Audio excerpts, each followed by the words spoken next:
नमस्ते। कल के लेक्चर पे हम लोगों ने बात की थी रासायनिक साम्य वाले चैप्टर पर। रासायनिक साम्य,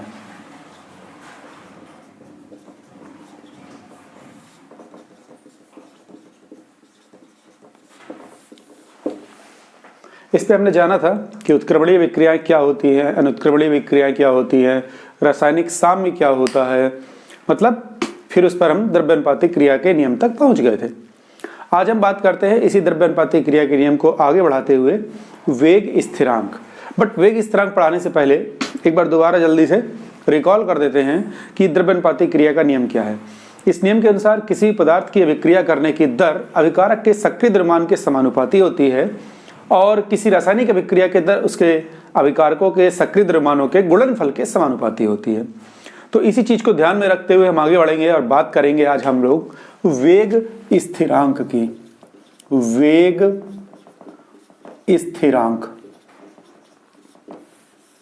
मान लीजिए कि A और B दो अभिकारक हैं और ये दोनों आपस में क्रिया करके एक प्रोडक्ट यानी कि उत्पाद बना रहे हैं। तो इस हिसाब से जो अभिक्रिया की दर होगी जिसे कि हम dx/dt से व्यक्त करते हैं, यानी कि dt समय हो गया और dx अभिकारक या उत्पाद की मात्रा में होने वाला परिवर्तन है, तो उस मात्रा में परिवर्तन सांद्रता बटे समय अभिक्रिया की दर या अभिक्रिया का वेग कहलाता है। मैं लिख दे रहा हूं यहां पर अभिक्रिया की दर। तो द्रव्यानुपातिक क्रिया के नियम से ये जो अभिक्रिया की दर होगी यह A के सक्रिय द्रव्यमान और B के सक्रिय द्रव्यमान के गुणनफल के समानुपाती होगी। जब आप जानते ही हैं कि समानुपात का चिन्ह हटाया जाता है तो एक कांस्टेंट आता है, तो dx/dt इसको अगर मैं हटा दूंगा तो इस जगह पर एक कांस्टेंट आएगा। ठीक है, मैं इसको अभी k से व्यक्त किए ले रहा हूं और active mass of A into active mass of B। तो इस तरह से k यहां पर जो है यह वेग स्थिरांक है। ओके, तो ये चीज आप दिमाग में अपने रखिएगा। इसको R से भी व्यक्त किया जा सकता है, R, और अगर अग्र अभिक्रिया की बात करेंगे तो RF लिख देंगे और अगर वही पश्च अभिक्रिया हो जाएगी तो हम उसको RB लिख देंगे। F for forward, B for backward. तो रेट ऑफ फॉरवर्ड रिएक्शन, मतलब जो ये रेट ऑफ फॉरवर्ड रिएक्शन है इसे अग्र अभिक्रिया की दर कहेंगे और इसके लिए जो वेग स्थिरांक आएगा वो होगा KF, और ये रेट ऑफ बैकवर्ड रिएक्शन है तो इसके लिए जो वेग स्थिरांक आएगा उसे हम KB से व्यक्त कर लिया करते हैं। ठीक है, तो आई होप कि यहां तक आपको समझ में आ गया होगा। फिर से एक बार जल्दी से, A और B दो अभिकारक आपस में क्रिया करके उत्पाद बनाते हैं। अभिक्रिया की दर dx/dt वेग स्थिरांक नियम द्रव्यानुपातिक क्रिया के नियम के हिसाब से इन दोनों A और B जो कि अभिकारक हैं इनके सक्रिय द्रव्यमानों के गुणनफल के समानुपाती होगी। dx/dt अभिक्रिया का जो वेग होगा, जब आप समानुपात के चिन्ह को हटाएंगे तो एक कांस्टेंट आता है और बाकी सब वैसे ही रहेगा, यही कांस्टेंट वेग स्थिरांक कहलाता है। अग्र अभिक्रिया की दर रेट, अगर अग्र अभिक्रिया है तो F लगा के रेट ऑफ फॉरवर्ड रिएक्शन कहेंगे और इसे KF से व्यक्त किया जाता है। तो वेग स्थिरांक अग्र अभिक्रिया के लिए KF और पश्च अभिक्रिया के लिए वेग स्थिरांक को हम लोग KB से डिनोट करते हैं। ठीक है, आई होप कि यहां तक आपको क्लियर हो गया होगा। अब जो हम दूसरे टर्म की बात करेंगे वो होगा साम्य स्थिरांक। ओके, सो ये तो अभिक्रिया है, केवल एक तरह की अभिक्रिया है। जब आप उत्क्रमणीय अभिक्रिया लेते हैं इस टाइप की, कोई A+B C+D इस प्रकार की अभिक्रिया के लिए जब आप इन वेग स्थिरांक को, यानी कुछ देर के बाद इनमें साम्यावस्था स्थापित हो जाएगी। साम्यावस्था, इस साम्यावस्था पर जो भी स्थिरांक होगा K, उस साम्य स्थिरांक उसको हम लोग साम्य स्थिरांक कहते हैं। आइए थोड़ा डिटेल में बात करते हैं। चलिए मैं इसको मिटा देता हूं एक बार।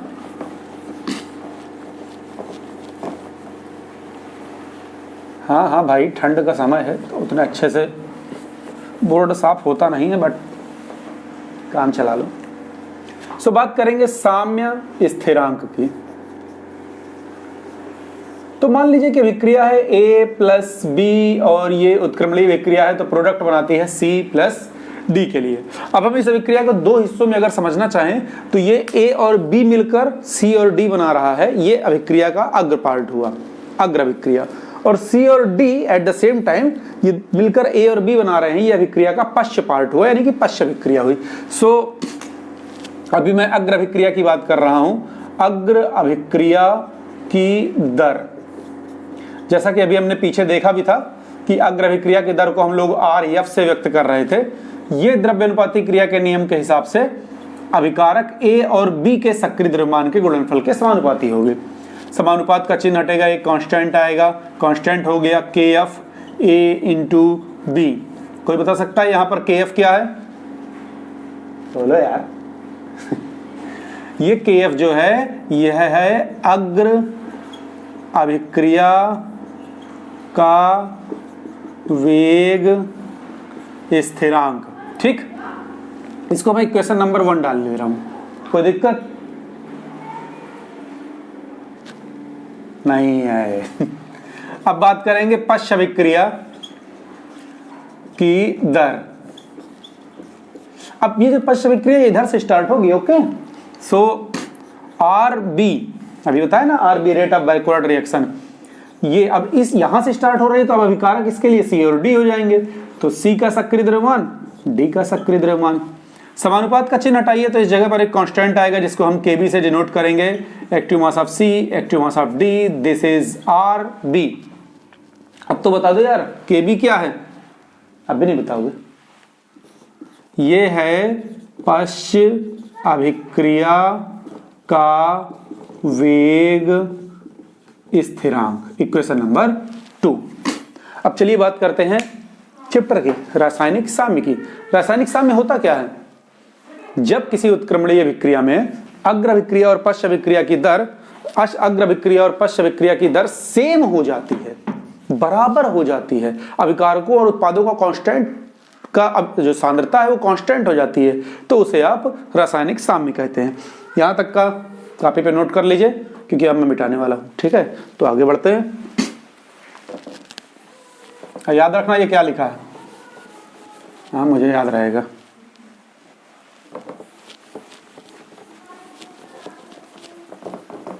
तुम लोग ना बीच बीच में कमेंट करने से बाज नहीं आते हैं। रासायनिक साम्यावस्था पर, अब रासायनिक साम्य क्या है? जिस पर अग्र अभिक्रिया की दर पश्च अभिक्रिया की दर के बराबर हो जाए। So RF equals to RB। RF की वैल्यू रख देते हैं, that is KF active mass of A into active mass of B, RB KB into active mass of C into active mass of D। अब एक काम करते हैं, constant constant एक साथ कर लेते हैं और जितने सक्रिय द्रव्यमान उनको सबको एक साथ कर लेते हैं। तो ये कांस्टेंट है KF और KB, इनको एक साथ कर लेते हैं। तो KF अपॉन KB बराबर, ये इनको इस पर ले जाते हैं, C का सक्रिय द्रव्यमान, D का सक्रिय द्रव्यमान, A का सक्रिय द्रव्यमान और कभी तो बोल दिया करो B का सक्रिय द्रव्यमान। अब यहां पर दो चीजें आपको समझनी है, KF और KB ये दोनों कांस्टेंट है। सो KF अपॉन KB, दो नियतांक लीजिए, 20 में 5 का भाग दीजिए, कितना आएगा? 4। कल देना 4। मान लो तो अमेरिका चले जाओ, पास है, अरे जा मानने में क्या है। अब वहां जाके 20 में 5 का भाग दे दोगे, 4 ही आएगा। मंगल ग्रह में जाके बैठ के भाग दोगे, 4 ही आएगा। दो नियतांकों का अनुपात हमेशा एक नियतांक होता है। तो KF अपॉन KB जो है वो एक नियतांक है और इसे हम लोग KC से व्यक्त करते हैं। ये जो KC है यही उत्क्रमणीय अभिक्रियाओं हेतु साम्य स्थिरांक कहलाता है। क्यों? क्योंकि साम्यावस्था पर निकाला गया कांस्टेंट है, साम्यावस्था पर निकाला गया स्थिरांक उत्क्रमणीय अभिक्रियाओं का साम्य स्थिरांक कहलाता है। So KC equals to KF upon KB बराबर, इसकी वैल्यू यहां से रखी जा सकती है, C का सक्रिय द्रव्यमान, D का सक्रिय द्रव्यमान, A का सक्रिय द्रव्यमान और B का सक्रिय द्रव्यमान। ठीक है, ये साम्य स्थिरांक का नोटेशन हो गया। परिभाषित करना हो तो किसी उत्क्रमणीय अभिक्रिया है तो अग्र अभिक्रिया का वेग स्थिरांक और पश्च अभिक्रिया के वेग स्थिरांक के अनुपात को उस अभिक्रिया का साम्य स्थिरांक कहते हैं, या फिर उत्पादों के सक्रिय द्रव्यमानों के गुणनफल में यदि अभिकारकों के सक्रिय द्रव्यमानों के गुणनफल का भाग दे दिया जाए तो इसे साम्य स्थिरांक कहते हैं। अब वैसे तो अनुपात का कोई मात्रक नहीं होता है, बट KF और KB हमेशा सेम नहीं हो सकते, कभी कभी ये चेंज भी हो सकता है। इस हिसाब से KC का जो मात्रक होगा वो चेंज होता रहता है मोल पर लीटर के अकॉर्डिंग। अब एक यहीं पर इंटरेस्टिंग चीज है, उसकी हम बात कर लेते हैं। चलो मैं पूरा कुछ नहीं यहीं से लिखता हूं, डायरेक्ट उसको हम लोग अप्लाई कर देंगे। अगर अभिक्रिया इस टाइप की होती,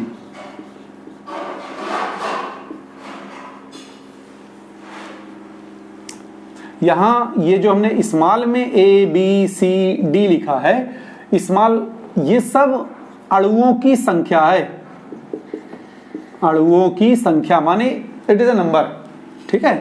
तो कैपिटल ए के स्मॉल ए अणु है, कैपिटल बी के स्मॉल बी अणु है, कैपिटल सी के स्मॉल सी अणु है, कैपिटल डी के स्मॉल डी अणु है। तो these all are the numbers of a b c and d. अब अगर ये ऐसा होता, यहां पर तो हमने विक्रिया जो भी तक ली थी that was a plus b equal to c plus d. इसका मतलब ए का भी एक अणु है, बी का भी एक अणु है, सी का भी एक अणु है, डी का भी एक अणु है। जब सबका एक एक अणु है तब तो ये आ गया। लेकिन अगर अणुओं की संख्या अलग है, मतलब ये 2 हो सकता था, ये 3 हो सकता था, ये 1 हो सकता था, ये 2 हो सकता था, एनीथिंग कैन बी, कुछ भी हो सकता था। सो अगर कुछ नंबर अलग है एक के अतिरिक्त तो क्या होगा, उसकी बात करते हैं। द्रव्यानुपातिक क्रिया का नियम हमसे कहता है कि जो अभिक्रिया की दर है, अगर मैं आरएफ की ही बात कर लूं, वो अभिकारकों के सक्रिय द्रव्यमानों के गुणनफल के समानुपाती है। अगर 2a लिखा होता इस अभिक्रिया में 1 की बजाय यहां पर 2a लिखा होता, तो क्या मैं 2a को a प्लस a लिख सकता हूं? तो अगर 2 लिखा है तो मुझे इसमें 2 बार a का गुणा करना पड़ेगा। भाई 2 बार हो गया ना, a प्लस b 2 बार लिखा है, तो जितने हैं सबका गुणा करो, a इंटू b। अब 2 बार गुणा करने का मतलब कि a की घात 2 हो जाएगा। अच्छा, अगर ये 3b लिखा होता भैया तो मुझे यहां पर b प्लस b करना पड़ता। इसका मतलब कि यहां पर 3 बार b का गुणा करना पड़ता, 2 बार और गुणा कर लो b का। इसका मतलब b के ऊपर घात 3 आ जाएगी। क्या पल्ले पड़ा? ये पल्ले पड़ा कि आगे जो अंक लिखा होता है वो इसकी घातों में चला जाता है, ठीक। अब इनके आगे जो अंक लिखे हैं, a के आगे a लिखा है, b के आगे b लिखा है, c के आगे c लिखा है, d के आगे d लिखा है, तो वो इनकी घातों में चला जाएगा। तो this should be c to power c, d to power d, a to power a and b to power b। ये किसी उस टाइप की रासायनिक अभिक्रिया, उत्क्रमणीय अभिक्रिया के लिए साम्य स्थिरांक का व्यंजक हो जाएगा, जबकि अभिकारक और उत्पाद के अणुओं की संख्या 1 नहीं है, 1 के अतिरिक्त है। अगर 1 है तो फिर तो ये c d a b small वाले जो हैं इन सब की वैल्यू 1 हो जाएगी, तो फिर पुराना वाला व्यंजक आ जाएगा। बट अगर 1 नहीं है तो जो है उनको आप घातों पे लगा दीजिए, आंसर मिल जाएगा।